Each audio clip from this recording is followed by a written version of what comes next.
अस्सलाम वालेकुम। अच्छा, आज हम जो हैं वो सोर्सिंग पे वीडियो बनाएँगे। हमने सबसे पहले डिस्कस किया कि ई-कॉमर्स क्या होता है, फिर हमने देखा कि एक अच्छी प्रोडक्ट कैसे हंट की जा सकती है कि जिसकी मार्केट में डिमांड भी हो और कॉम्पिटिशन भी जिसमें ज़्यादा ना हो। उसके बाद अब हम सोर्सिंग की तरफ आएँगे कि जब हमने एक प्रोडक्ट हंट कर ली, लेकिन अब हमें उसको सोर्स कहाँ से करवाना है, ठीक है? तो हमारे पास यहाँ पे मल्टीपल ऑप्शंस होते हैं। कभी-कभी हम जो होते हैं स्टार्ट में सिर्फ़ प्रोडक्ट चेक करने के लिए कि उसकी सेल्स कितनी अच्छी हैं आएँगी, हम यूके में होलसेलर से ही सोर्स करवा लेते हैं। और यूजुअली फिर जब हम एक बड़ी अमाउंट मँगवाते हैं, तो वो हम जो है वो चाइना से अलीबाबा के थ्रू सोर्स करवाते हैं। अब अलीबाबा के थ्रू हम कैसे प्रोडक्ट सोर्सिंग कर सकते हैं, या कैसे सप्लायर्स को कॉन्टैक्ट कर सकते हैं, वो हम आज इस वीडियो में देखेंगे, ठीक है? तो ये देखें, मैंने एक प्रोडक्ट सेलेक्ट की।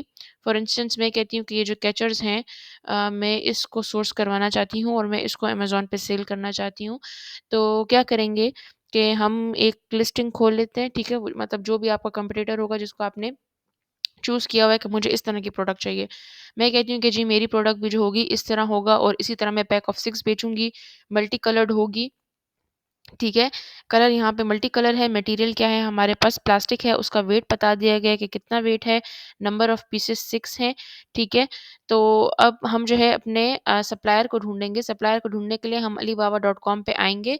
मैं यहाँ पे अपनी प्रोडक्ट का नाम लिखती हूँ कि मुझे जो है ये क्लॉक क्लिप्स चाहिए, तो अलीबाबा पे मेरे पास इसके जितने भी सप्लायर मौजूद होंगे, वो हमारे पास आ जाएँगे। लेकिन अब इसमें से अच्छा सप्लायर कौन-सा है, यानी हम किन बेसिस पे एक सप्लायर को चूज़ करते हैं।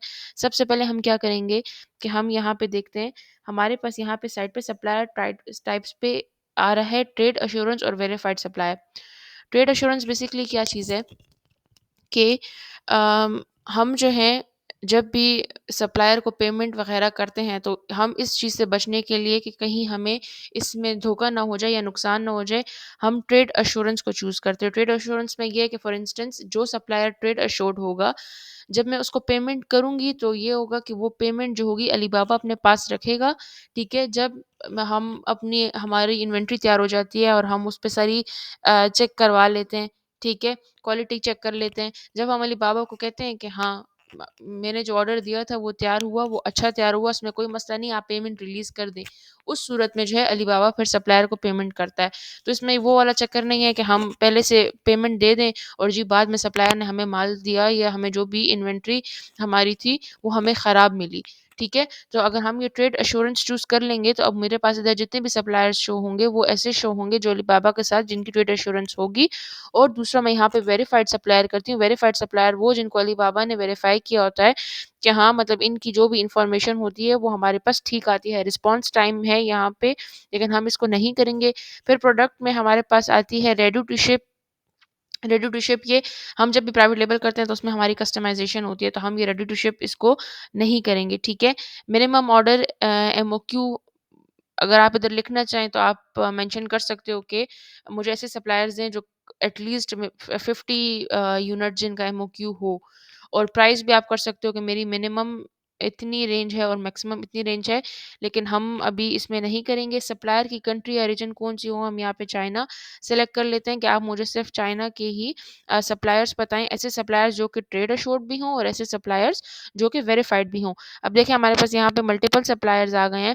हम यहाँ पे अब देखते हैं इसका क्या लिखा हुआ है कि ये वेरिफाइड है और इसका 1 ईयर का एक्सपीरियंस है। हम भी ये कहते हैं कि एटलीस्ट जो है सप्लायर्स जो हों हमारे पास उनका 1 ईयर एक्सपीरियंस होना चाहिए। ये एक हमारे पास और सप्लायर है और हमारे पास देखिए लिखा हुआ है कि मिनिमम ऑर्डर क्या है कि आप एमओक्यू मिनिमम ऑर्डर क्वांटिटी जो है इसका 2 पीसेस है। और इन्होंने ऊपर प्राइस भी एक टेंटेटिव मेंशन की होती है, लेकिन हम जब इनको कॉन्टैक्ट करते हैं तो फिर हम इनसे डिफरेंट, क्योंकि हमने देखा है कि जब आप सोर्सिंग करवाते हो तो वहाँ पे आपके पास 3 तरह की कॉस्ट होती हैं। एक एक्स वर्क कॉस्ट होती है, यानी जो आपकी सिर्फ़ मैन्युफैक्चरिंग कॉस्ट होती है, ठीक है? फिर एक एफओबी होती है, फ्राइट ऑन बोर्ड, जहाँ पे आपके पोर्ट तक जो है वो सप्लायर माल पहुँचाता है, बाकी आगे उसको अमेज़न वेयरहाउस तक पहुँचाने के लिए आप दूसरा फ्राइट फॉरवर्डर हायर करते हो। एक डीडीपी प्राइस होती है, ड्यूटी डिलीवरी पेड, जिसमें सप्लायर ही उस प्रोडक्ट को मैन्युफैक्चर करेगा और वो ही उसको अमेज़न के वेयरहाउस तक पहुँचाएगा। तो हम यूजुअली डीडीपी प्रेफ़र करते हैं।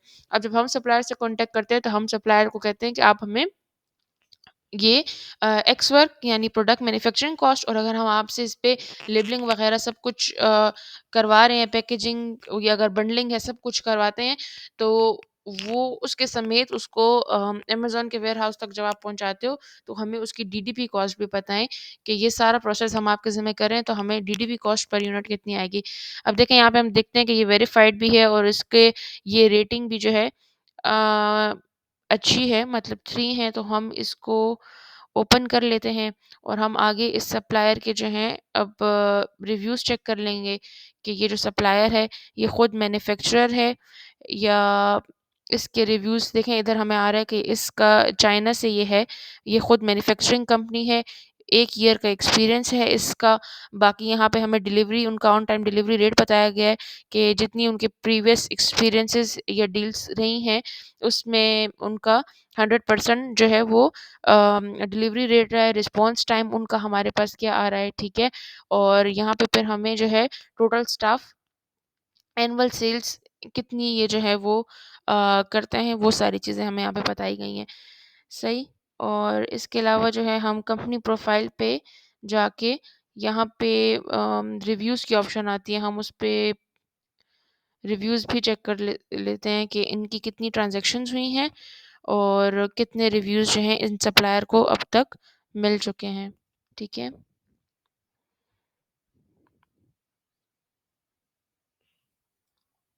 ये सारी इन्फॉर्मेशन जो है वो हमें सप्लायर से रिलेटेड उन्होंने दी गई है कि उनके पास सर्टिफ़िकेशन कौन-सी होती हैं, अगर पेटेंट्स हैं, किस कंट्री में हैं।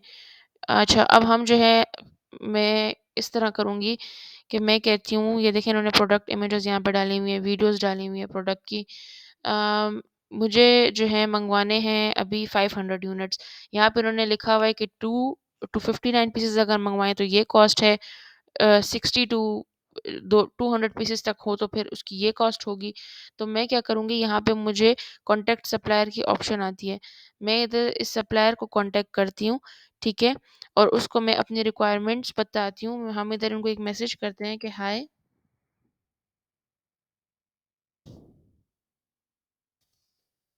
आई am Ayesha, I am interested to bye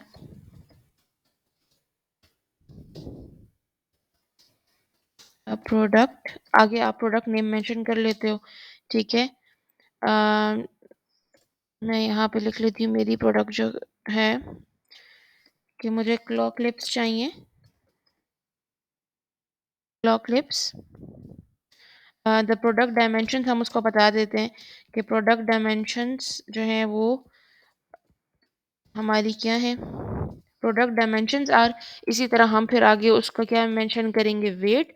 और इसके बाद फिर हम उनसे कहेंगे कि हमें जो है वो 500 यूनिट्स के लिए और 1000 यूनिट्स के लिए जो है आप एक्स वर्क प्राइस और डीडीपी प्राइस, हमें आप ये दोनों प्राइस दें।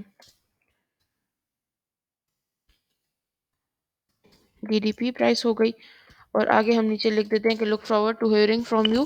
तो यहाँ पे हमारी बेसिक क्या है कि आप उनको बताओगे कि मैं जो प्रोक्योरमेंट मैनेजर हूँ या मेरा ये नाम है, मुझे इस प्रोडक्ट की रिक्वायरमेंट है, प्रोडक्ट की डायमेंशंस ये हैं, हम उसका वेट मेंशन करते हैं और कितनी क्वांटिटी चाहिए वो मेंशन करते हैं, मटेरियल मेंशन करते हैं और फिर हम उनसे कहते हैं कि आप हमें एक्सवर्क और डीडीपी प्राइस दोनों दें। यहाँ पे जब हम अपना मैसेज टाइप कर लेते हैं, ये तो मैंने अभी बस पॉइंट्स लिखे हैं, लेकिन आप इसका एक बाकायदा पैरा बना के रख दें जो कि आप हर सप्लायर को करते हो, सिर्फ आप product name, product dimensions, product weight, ये चीज़ें चेंज कर लेते हो, ठीक है? यहाँ पे ऐड अटैचमेंट में जो है हम प्रोडक्ट की इमेज लेके डाल देते हैं, उनको दिखाने के लिए कि देखें मेरी प्रोडक्ट इस तरह की दिखती है। वो इमेजेस जो हैं हम यहाँ से ही अपने कंपटीटर के इमेजेस उठा के उनको सेंड कर देते हैं। और फिर ये है कि आपको अलग-अलग जो है एक-एक को स मैसेज ना करना पड़े सप्लायर को, तो यहाँ पे हमारे पास जो आरएफक्यू की ऑप्शन है, ठीक है? इसको हम चेक कर लेते हैं। तो अब मेरे क्राइटेरिया के मुताबिक जिस तरह मैं कहती हूँ कि मेरे पास ऐसे सप्लायर हों जो कि वेरिफाइड हों, ट्रेड अश्योर्ड हों और चाइना से हों, तो अलीबाबा जो है ऑटोमेटिकली सारे सप्लायर्स को मेरी ये रिक्वेस्ट भेज देता है और फिर वो सारे सप्लायर्स जो हैं आपको मैसेज करके अपनी कोटेशन शेयर कर देते हैं। यहाँ पे हम इंक्वायरी नाउ करेंगे तो ये मैसेज जो है सप्लायर को रिसीव हो जाएगा। सो बेसिकली सोर्सिंग किस तरह है कि आपने एक प्रोडक्ट सेलेक्ट की, उसके बाद जो है आप इधर आओ, यहाँ पे आप अगर क्राइटेरिया डालना चाहते हो, ठीक है? जिस तरह हम यहाँ पे देखें हमारे पास सर्टिफिकेशंस और रिक्वायरमेंट डिपेंड्स ऑन आप किस तरह की प्रोडक्ट सोर्स करवा रहे हो, तो उसके मुताबिक आता है। अब मैंने यहाँ पे जो था सिर्फ कंट्री सेलेक्ट की थी और प्राइस वगैरह कुछ नहीं की, मिनिमम ऑर्डर क्वांटिटी भी सिलेक्ट नहीं की और मैंने सिर्फ ये ट्रेड एश्योरेंस और वेरीफाइड सप्लायर को सिलेक्ट किया। यहाँ पे मैंने देखा तो मेरे पास मल्टीपल सप्लायर थे, इसमें से मैंने एक सप्लायर को कॉन्टैक्ट कर लिया और उसके बाद जो है हमने उनको मैसेज में क्या-क्या बताया, प्रोडक्ट का नाम बताया, प्रोडक्ट डायमेंशंस बताई, प्रोडक्ट का वेट बताया, मटेरियल बताया, अपनी क्वांटिटी बताई और हमने उनसे कहा कि आप हमें एक्स वर्क और डीडीपी प्राइस दे दें। इसके बाद जो है जब आप उनको मैसेज सेंड कर देते हो फिर वो आपको कोटेशन सेंड करना शुरू कर देते हैं, फिर हम उनसे आगे फर्दर नेगोशिएट करते हैं।